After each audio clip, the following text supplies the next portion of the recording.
एक गांव में अनाजी नाम का एक आदमी रहता था। अनाजी के पास एक गाय थी। गाय का दूध बेचकर अनाजी अपना घर खर्च चलाता था। उसी गांव में अनाजी का बड़ा भाई धनाजी भी रहता था। धनाजी को अपने अमीर होने का बहुत अहंकार था। गरीब अनाजी और उसके परिवार को धनाजी अपने बराबरी का न समझता था, उनसे कोई संबंध न रखता।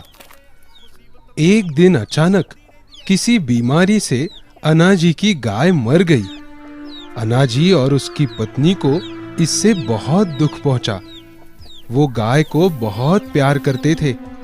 गाय के मरने से अब उनके पास बेचने के लिए कुछ न था। जल्दी ही अनाजी के पास के सारे पैसे खत्म हो गए। अनाजी चिंता में पड़ गया। उसे समझ ही नहीं आ रहा था कि वो अब कैसे घर चलाए।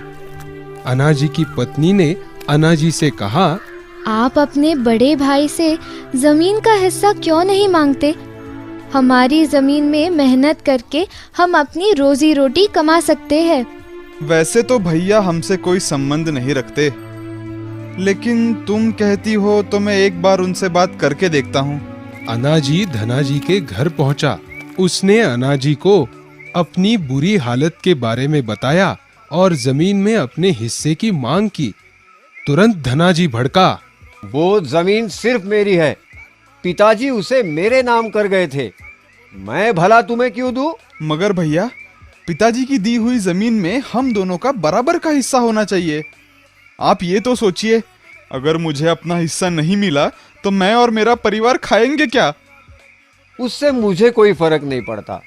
जमीन मेरे हिस्से आई है, तुम्हारे हिस्से में आई है ये चक्की। चाहिए तो ले जाओ, और हाँ, आइंदा यहाँ आने की हिम्मत मत करना। धनाजी के इस बर्ताव से अनाजी बहुत दुखी हो गया। चक्की थैले में डालकर वो वहां से निकला। अपनी ही चिंता में डूबा अनाजी यहाँ वहां भटक रहा था। अचानक उसे किसी के चिल्लाने की आवाज सुनाई दी। उसने ऊपर देखा तो कोई चीज तेजी से गिरते हुए उसी की ओर आ रही थी। जैसे ही वो उसके करीब आई, अनाजी ने उसे अपने दोनों हाथों से पकड़ लिया।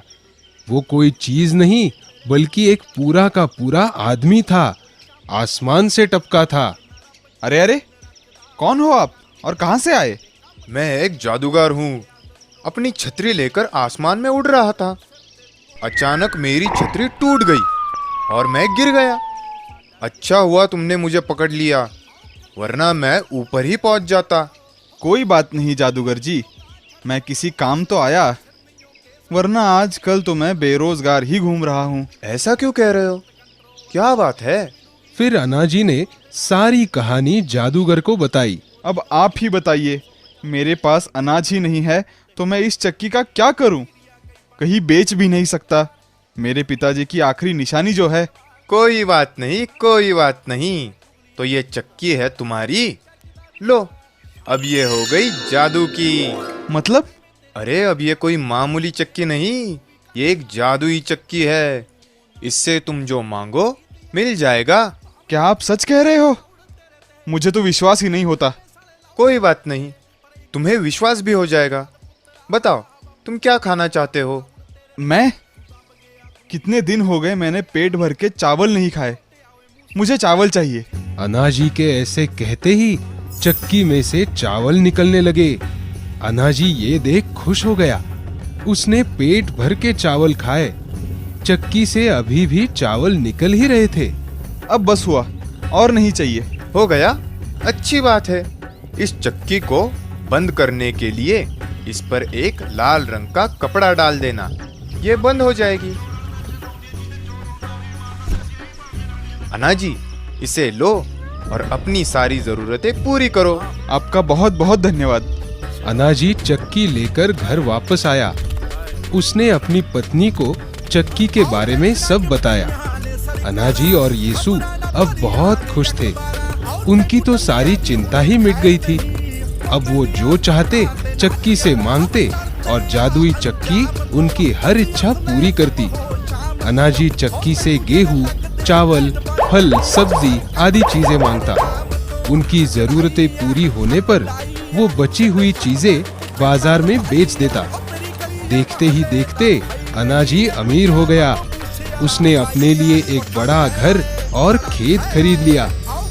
अनाजी की ये उन्नति धनाजी से देखी नहीं जा रही थी। वो मन ही मन अनाजी से जलने लगा था। भला अनाजी इतनी जल्दी अमीर कैसे हो गया? कल तक तो खाने पीने तक के लाले पड़े थे उसके। एक बार देखना पड़ेगा ये करता क्या है जो इतना अमीर बन गया है। एक दिन धनाजी अनाजी के घर गया और चोरी छिपे खिड़की में से झांकने लगा। उसने देखा अनाजी चक्की के सामने खड़ा था और उसे कुछ मांग रहा था। और फिर चक्की अपने आप चलने लगी। उसमें से शक्कर निकलने लगी। अनाजी की पत्नी शक्कर बोरी में भर रही थी। हाँ, चक्की में से शक्कर निकल रही है? ये कैसे हो सकता है? धनाजी ने दोबारा मुड़कर देखा तो चक्की में से सूजी निकल रही थी। अब धनाजी के समझ में कुछ आया। ओहो, अब समझ में आया। अनाजी चीजें मांगता है और चक्की उसे पूरा करती है। ये कोई मामूली चक्की नहीं, ये तो जादुई चक्की मालूम होती है। ये जादुई चक्की तो मेरे पास होनी चाहिए। उसी रात धनाजी ने जादुई चक्की अनाजी के घर से चुरा ली। उसने सोचा चक्की के साथ अब गांव में रहना मुमकिन नहीं। कहीं अनाजी को मालूम हो गया तो? इससे अच्छा मैं जादुई चक्की लेकर कहीं दूर चला जाता हूँ। घर वापस आकर धनाजी ने अपनी पत्नी को जादुई चक्की के बारे में बताया। अंत में उसने कहा, चलो चलो, अपना सारा सामान बांध लो। सुबह होते ही हम इस गांव से कहीं दूर चले जाएंगे। सुबह होते ही धनाजी और उसकी पत्नी गांव से दूर जाने के लिए एक नाव में बैठे। नाव उन्हें लेकर दूसरे गांव जाने लगी। धनाजी मन ही मन खुश होने लगा। अब तो मेरे पास जादुई चक्की है, जो चाहे मांग सकता हूँ। ना, मैं चक्की से खाने पीने की चीजें नहीं मांगूंगा ना। मैं तो उससे सोना, चांदी, हीरे, जवाहरात मांगूंगा। कितना मजा आएगा। मैं तो दुनिया का सबसे अमीर आदमी बन जाऊंगा।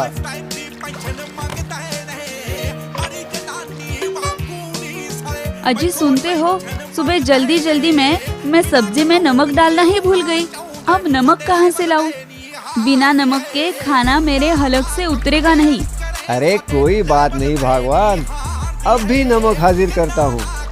धनाजी ने थैले में से चक्की निकाली और उससे नमक मांगा। चक्की घूमी और नमक निकलना शुरू हो गया। धनाजी ने मुट्ठी भर नमक अपनी पत्नी को देते हुए कहा, ये लो नमक। इतना बस है कि और दूं?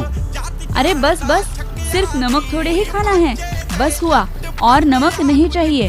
ठीक है, चक्की बंद कर देता हूँ। धनाजी ने चक्की को रुकने को कहा। चक्की रुक जाओ, और नमक नहीं चाहिए। मगर चक्की नहीं रुकी। अरे सुना नहीं, बस हुआ। मगर चक्की ऐसे थोड़ी रुकने वाली थी। वो तो चलती रही, नमक बाहर निकलता रहा। ठहरो, अब बस हुआ। अरे चक्की को कैसे बंद करते हैं ये तो मैंने देखा ही नहीं। चक्की चलती ही जा रही थी। नाव में नमक का ढेर बढ़ते ही जा रहा था। धनाजी की पत्नी परेशान होने लगी। अजी ये क्या हो रहा है? बंद करो इस चक्की को, वरना हमारी नाव डूब जाएगी। अब डर के मारे धनाजी की हालत खराब होने लगी। चक्की बंद करने के लिए उस पर लाल रंग का कपड़ा डालना होता है, ये तो उसे मालूम ही नहीं था। चक्की को बंद करने के लिए उसने बंद शब्द के सारे समानार्थी शब्द बोलने शुरू कर दिए। ठहरो, रुक जाओ, बंद हो जाओ, खत्म करो। अरे अरे बस भी करो। मगर चक्की रुकी नहीं। नमक के बढ़ते वजन से नाव डूबने लगी। समाप्त, अंत, इति श्री, नाश, विरह, मृत्यु। ना चक्की रुकी, ना ही नमक निकलना बंद हुआ। नाव के साथ साथ धनाजी और उसकी पत्नी भी पानी में डूब गए। चक्की भी डूबते डूबते पानी के नीचे जमीन पर जा गिरी। धनाजी को अपने किए की सजा मिल गई। चक्की पानी में अभी भी चल रही है, उसमें से अभी भी नमक निकल रहा है। अब समझे समंदर का पानी खारा क्यों होता है?